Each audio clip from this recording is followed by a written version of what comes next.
వ్యాఖ్యలు రాజకీయ చర్చకు నాంకం కలిగిస్తున్నాయి.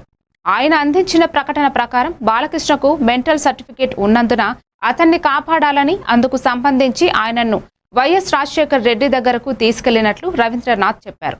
బాలకృష్ణ ఇంట్లో కాల్పులు జరిగినప్పుడు అతని బంధువులు ఎవరు రక్షించడానికి రాలేదని, అప్పుడే చంద్రబాబు తర్వాతి రోజు వచ్చినట్లు ఆయన పేర్కొన్నారు.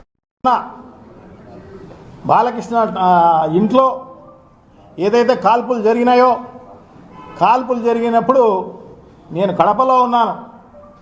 నాకు బాలకృష్ణ ఫోన్ చేసి నన్ను రమ్మని, నేను హైదరాబాద్కు పోయి రాజశేఖర రెడ్డి గారికి రికమెండ్ చేయండి అని చెప్పేసి నా పైన ఈ రకంగా కేసు వచ్చింది. సో నేను జైలుకు పోకోకుండా నన్ను కాపాడమని చెప్పేసి ఆయన నన్నే రిక్వెస్ట్ చేయడం జరిగింది. సో నేనేమన్నాను, దగ్గుబాటి వెంకటేశ్వరరావును, పురంధరేశ్వర గారిని నా వెంబడి పంపించండి, మీ ఇంటి వైపు నుంచి రిక్వెస్ట్ చేసినట్టు ఉంటుంది అన్న ఉద్దేశంతో నేను చెప్పడం జరిగింది. సో వాళ్ళు మళ్ళీ రాలే వాళ్ళు.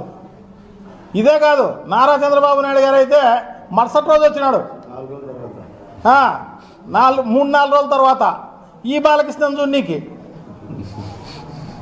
సో వాళ్ళ బంధువులు ఎవరైతే ఉన్నారో వాళ్ళెవరూ వచ్చిన పరిస్థితి లేదు. దగ్గుబాటి వెంకటేశ్వరరావు, పురంధరేశ్వరి గారు అప్పుడు కాంగ్రెస్లో ఉన్నారు.